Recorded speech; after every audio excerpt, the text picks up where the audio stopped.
আপনারা দেখছেন দৈনিক সন্ধান নিউজ। পশ্চিম মেদিনীপুরের খড়গপুর লোকাল থানার মাতকাতপুরে আপনার মতামত বিজেপির ঘোষণাপত্র শীর্ষক এক কর্মসূচির সূচনা করেন মেদিনীপুরের সাংসদ তথা বিজেপির রাজ্য সভাপতি দিলীপ ঘোষ। উপস্থিত ছিলেন দলের জেলা সভাপতি সমিত কুমার দাস সহ অন্যান্য কার্যকর্তারা।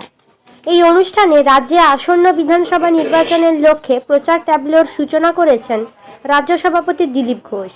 তিনি জানান, রাজ্যের প্রতিটি বিধানসভা কেন্দ্রে এই রকম ট্যাবলো ঘুরবে।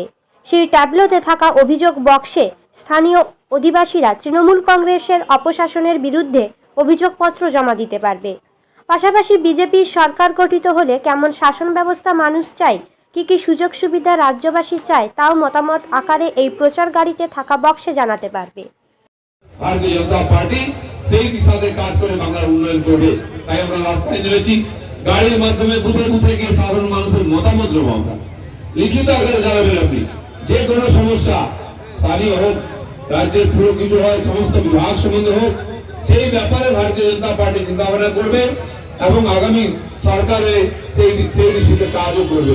বন্ধুগণ, নির্বাচনের হয়তো কয়েক মাস দেরি আছে, কিন্তু যেভাবে এই সরকার হিংস্র হয়ে উঠেছে, অত্যাচারী হয়ে উঠেছে, মানুষের দুঃখ কষ্টের সঙ্গে না থেকে দুঃখ কষ্ট বাড়াচ্ছে, পুলিশ যেভাবে পার্টির ক্যাডারের মধ্যে কাজ করছে, সরকারি কর্মচারী অবহেলিত শোষিত, মাস্টারমশাই বসে বসে আন্দোলন করছেন, রোজ তাদের বেতন বাড়ছে না, সরকারি কর্মচারীরা ডিএ পাচ্ছে না, কৃষকরা শোষিত হচ্ছেন, যে কৃষকরা 90 টাকা 100 টাকা কিলো আলুর বীজ কিনে চাষ করছেন, তারা 5 টাকা কিলো আলু বিক্রি করছেন, সেই আলু আর 45 টাকা কিনে খেতে হচ্ছে।